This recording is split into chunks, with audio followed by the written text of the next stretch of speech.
And hope you guys are having a good Sunday. It's football Sunday. Football, football, football. Sunday, Sunday, Sunday, right?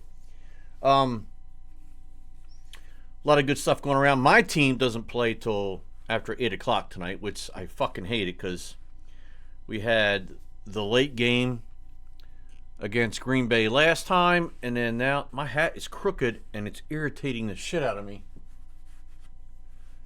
It's irritating me.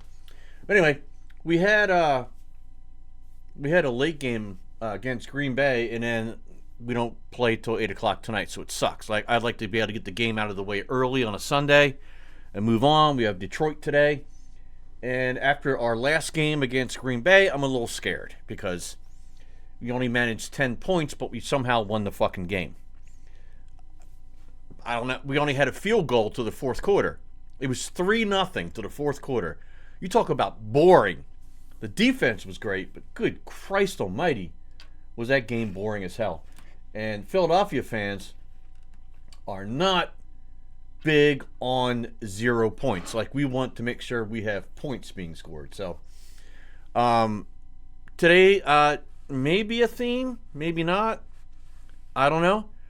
It's going to be talking about, some making smart decisions in life. And I think it's kind of cool. So I saw some videos, and again, I don't watch them. Pre-time, like some streamers do. So they have all this smart information to give during the video, so it makes it look like they're an expert at everything or a guru. I don't do that shit. I'd rather it be like real legit reactory. And I'm actually making comments based on what we see and hear in the video. So these are going to be about some of the best things to do in life, things you don't want to do. Don't trust this person. Are you done with life? Are you done with people being assholes about stuff, And people just making bad decisions and where they're at in their life, right? And that you're not alone, right? There's other people out there that do the same thing. They feel the exact same way. So it's not just you, all right? So let's just go ahead and get started. It's only been a few minutes, but let's just go ahead and get started. And the first one is going to be 5 things you don't want to do, right? So let's get rid of this guy. And then here we go. This is titled 5 Things You Should Never Tell Anyone. These are 5 things that I think you should never share with anyone. And I learned a couple of these the hard way, and I don't want you to go through that pain. So let's jump in and I'll share my list. The first one is, talking to people about your salary or your savings is, in my opinion, on a need-to-know basis. And the reason why is when 2 people get together and they talk about how much they're making or how much they've saved, there's usually one person that's going away disappointed or angry, hurt, or jealous, and there's really very little to be gained. And now, I retired as a financial advisor. I needed to know how much my clients had saved and how much that they were making so that I could help them. And a mortgage broker needs to know that, and an estate planning attorney needs to know that. And that's why I say it's on a need-to-know basis.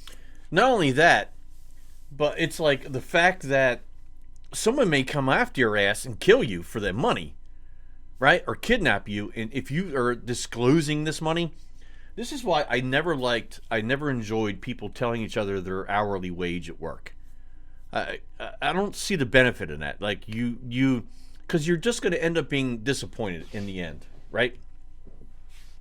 You're literally just going to be disappointed in the end because you're sitting down at a table during lunch next to Sally Sue, and you're like, man, I can't believe I only make $15 an hour to do this damn job.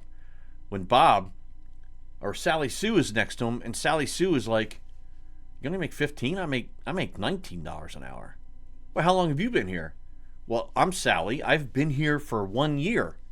How long have you been here, Bob?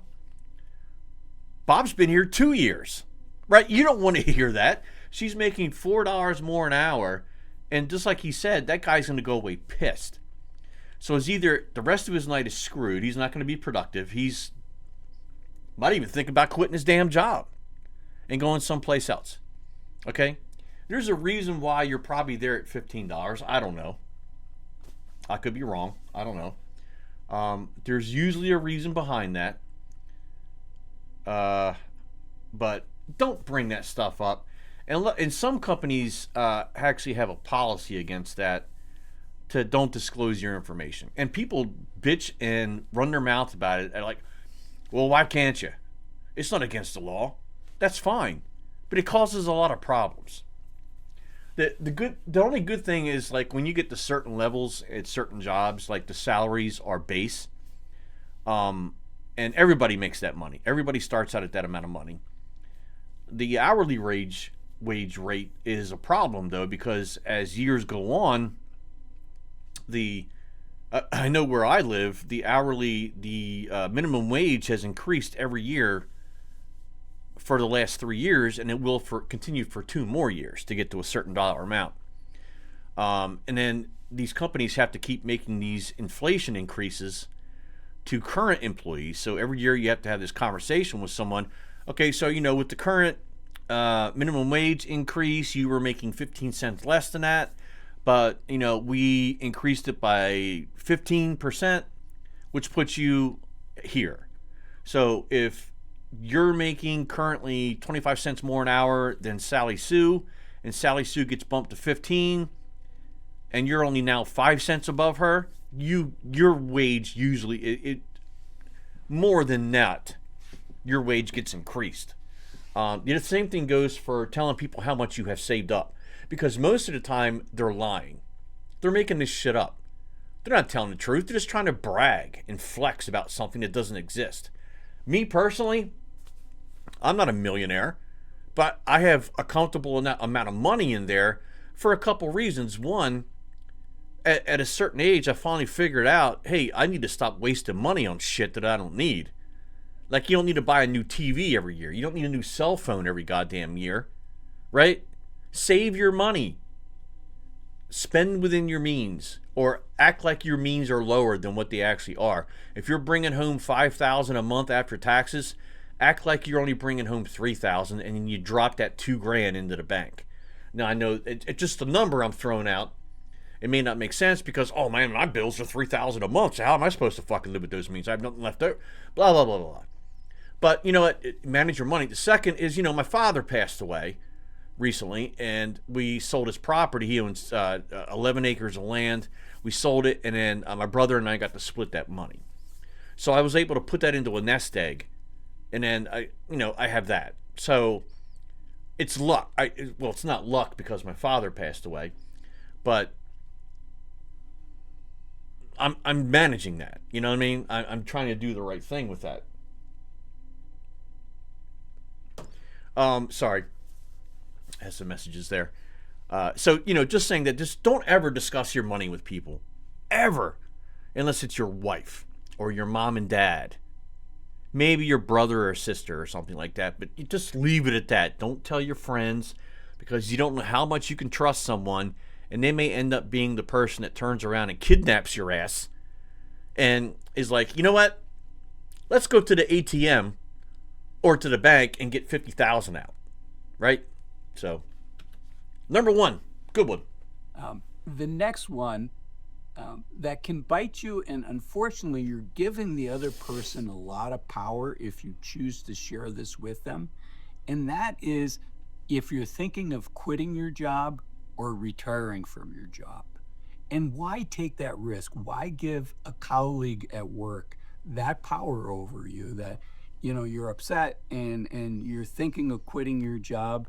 You don't want anybody to know that until you decide it's the time to share it. Now, it might be a good time to share with your organization once you've got your ducks in a row.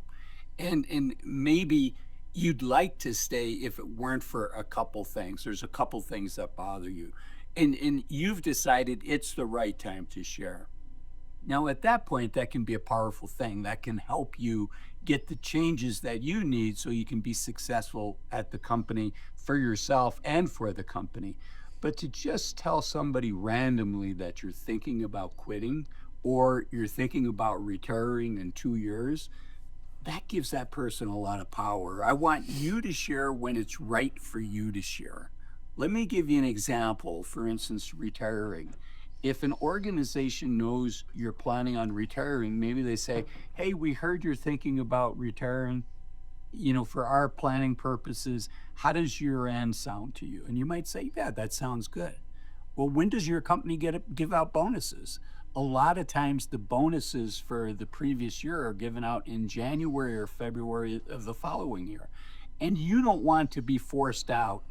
You want to choose the timing of when you're going to go or have as much control over that as possible, whether retiring or quitting.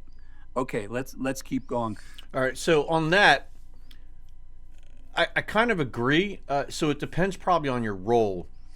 Now I can see he says that people might take advantage of you when you do that. Like I don't see that happening.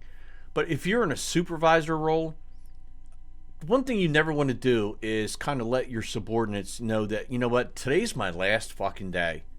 I'm done. I'm out of here, man. Because it undermines your integrity, right? You're supposed to be a leader, and if for one small moment you decide to just forego all your skills and your assets and not be a leader for 10 or 15 minutes and make that kind of comment, you just played yourself. So keep it professional. One thing I've watched over all these years of my life, I've hired a lot of people, done thousands of interviews, and man, some of the resumes that you pull, they're awful for many reasons. But the one I'm talking about today is the fact that people, a lot of people, it's more the younger generations. They'll spend 2 months at this job, 1 month at this job, 3 months at this job, 2 months at that job, and then 1 month at that job. And that's all in the last year. It's in the last year. Why would I want to hire you? Why would I want to hire you? You show zero consistency in wanting to stay somewhere. Like you just move and move and move and move and move. So you have no options to wanting to have a career. When you get resumes from people that actually show they spent 5 years here, 4 years there, 3 years there, that's a lot different. So you probably worked someplace until you got to a wall and you were getting nowhere at that point. So you wanted to grow your career or just your skill set. And that company was no longer providing that option for you.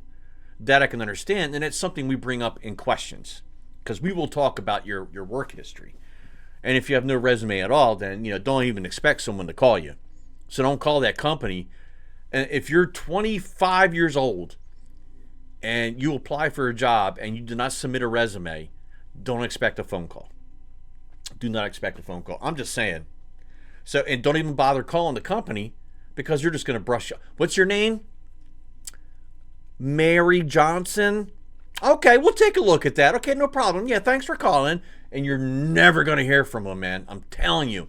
And it's not discrimination. It's not anything. It's you do not fit the business needs. You have no experience. The only time someone could actually would take a chance with someone with zero experience is usually when you're a minor, which 16 to 17 and 11 months and 29 days, whatever, because they've never had job experience because they're a minor, and you'll bring them in thinking, you know what, I can mold this employee to be exactly what my store needs. The only problem is a lot of people don't like to hire minors because the availability sucks because they're in school. Their parents don't want them working this many hours or that many hours. They only can work 1 day a week or 2 days a week. It doesn't fit what you need, but you slot them in anyway because, hey, this could be a future employee if they stay there for at least 2 or 3 years and they're no longer minor.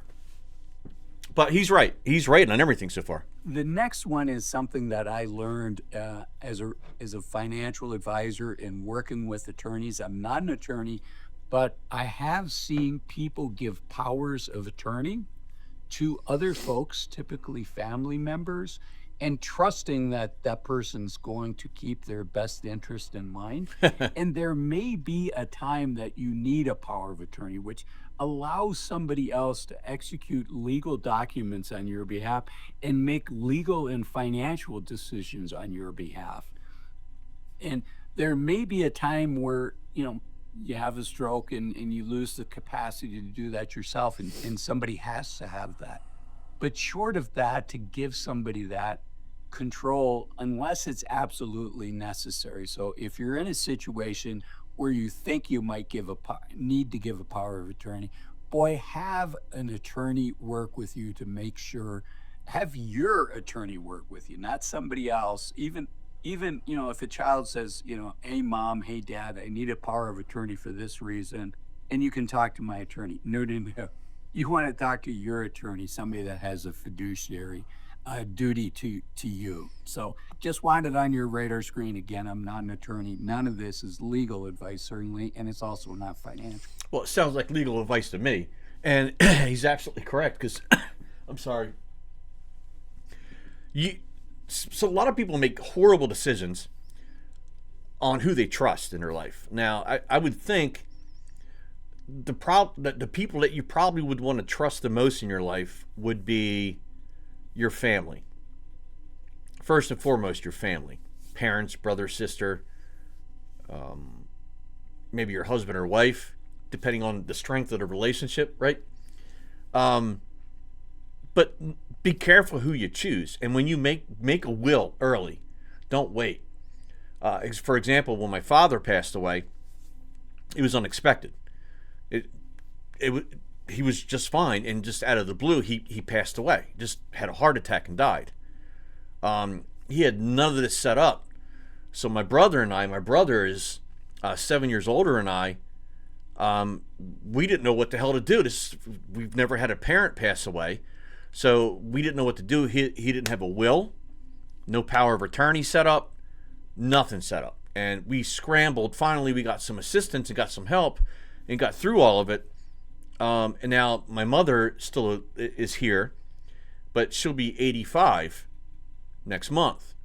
And she's declining. And she also has not set up any so we're on her left and right, because it's like, we love you. We don't want you to go.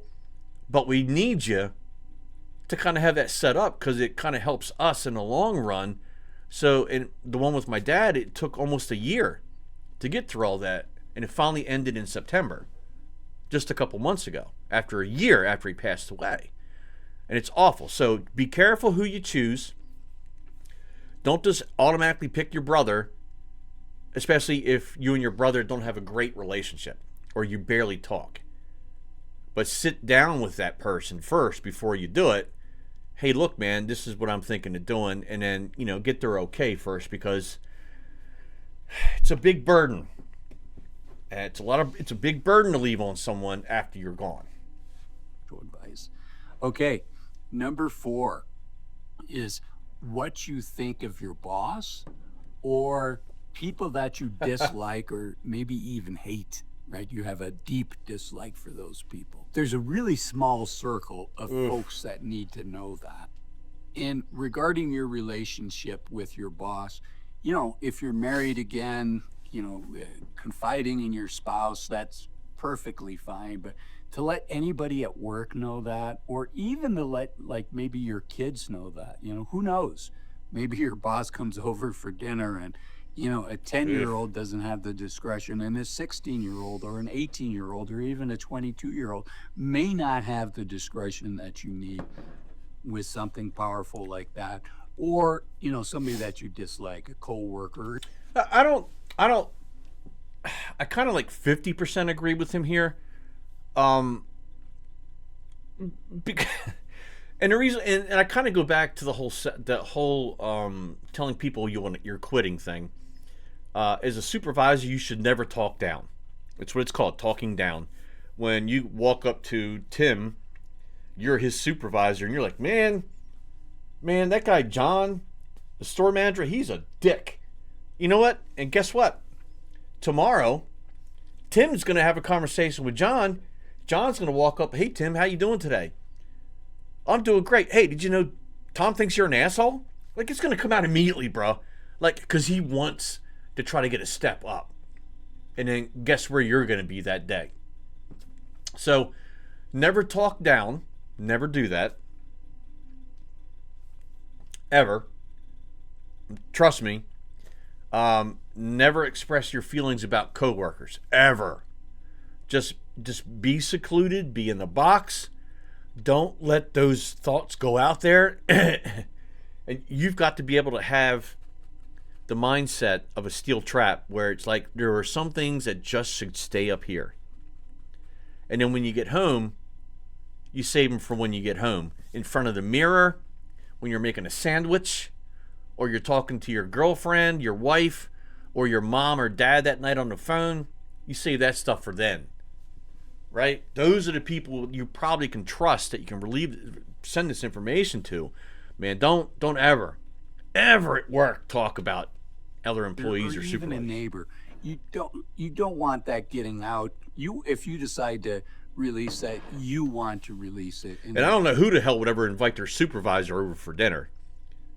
I have never done that in my life, for you. ever. I've seen both of those bite people and cause really stressful situations, and even in some situations, cause somebody to have to change jobs because once something that like that leaks out to your boss, and your boss obviously has a lot of control. You Yep. want your boss to think that you're doing a good job. You want your boss to like you, and you want your boss rooting for you. And bosses are human too, and they have their strengths and their weaknesses, and sometimes those weaknesses are pretty tough. But the last thing you want is that information getting out in a loosey goosey way that only has downside in it. And I think that's one thing that people forget, and they have to remember. Yeah, just because that person's in that role doesn't mean they're not human. They were human before they got to that role. They're still human. All right, they just were given more responsibility. They worked a little bit harder in most cases before you even say anything. But in most cases, they worked a little bit harder and got those opportunities because they went after them. Now, there are the few that are gifted. They're DEI hires, DEI promotions. They flirt with the supervisor and their favoritism and all this stuff. That's the minority. That's minority. But majority people do strive and work really hard to get the roles. So they are still human. They still have the same issues you and I have. They have bills. They have worries. They have fears. They have sadness. They have happiness. They have a family. They have friends. They have interests. They have hobbies. They're the same people. Just remember that. And if you treat them that way every day when you go in, just because they have a different title on their badge or whatever they're wearing, doesn't mean they're not a human being. All right? Just treat them the same There's way. no upside. Speaking of Unless they're wearing a bonnet. Unless they're wearing a bonnet. that, this is number 5, but there's You know who that's for. a bonus coming after this one I want to share with you. But speaking of that, and this one's kind of mixed, but if you have a serious mental health condition, Oh my God, bro. Like, seriously. I'm going to let him say what he's got to say first before I get into my comments. But this is a big one. And I didn't think he was going to go that route. I thought he was going to say something else when he said the word bonus. But man, like, this is a big one for me. And my God, dude, like this, I can't wait to be hear really this. careful who you share that with. Now, I have had some mental health challenges. For instance, when COVID first started, it created for me the first time in my life some anxiety. And so I went to a professional to help me with that. And I'm glad I did. And I was pretty open about that. But if I had a long term condition that was not event driven, where it would be normal to, in my case, it would be normal to have anxiety. Now, my level of anxiety was above that. And I like being open with that because I think there's a stigma with mental health. And that's why I said this one, I've got some trepidation on saying don't share. But if you had a serious mental health issue, that can keep you from getting a job. The company may look for other reasons to get rid of you.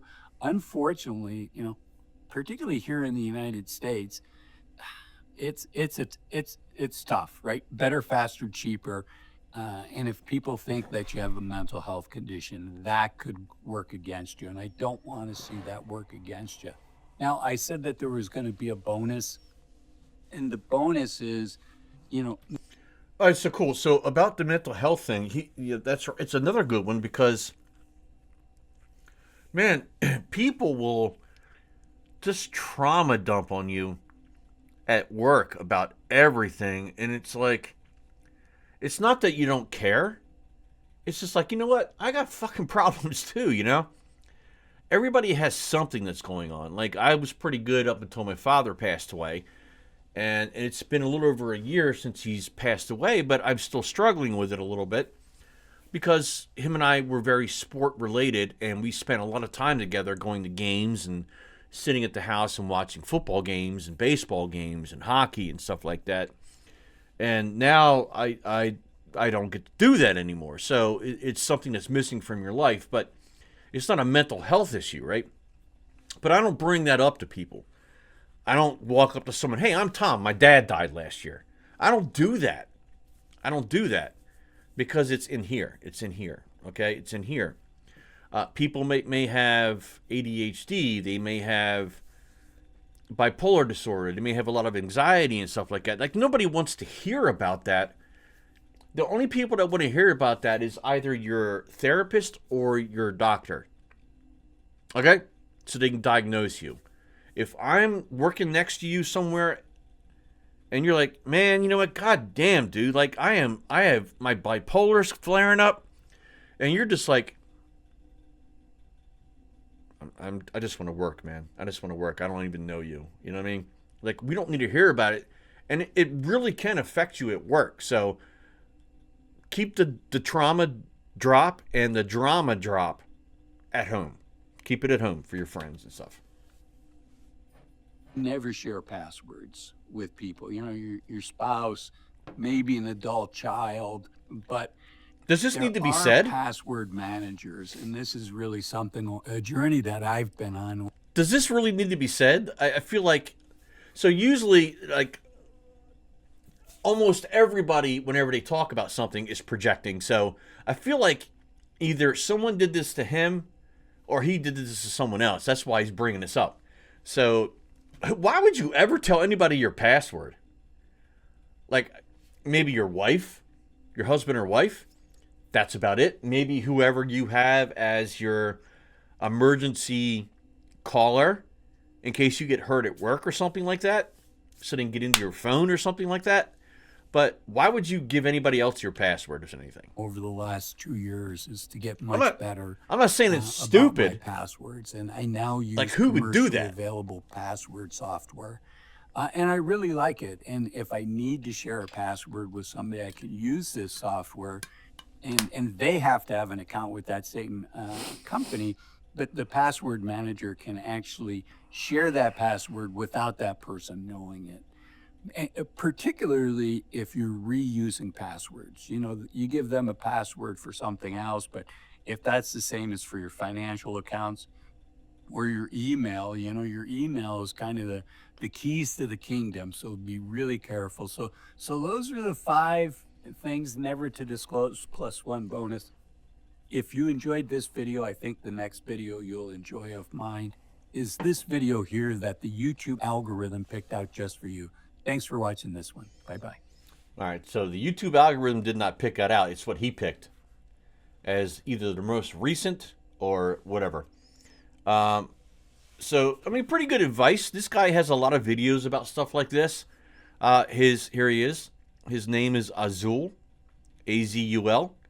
He's got 320,000 subs. Just had a 1.1 million view on it just from a couple weeks ago. So give him a sub and a like, and check out some of his videos. Very good video.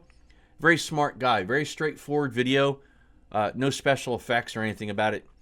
But a pretty good video and great advice for everybody out there.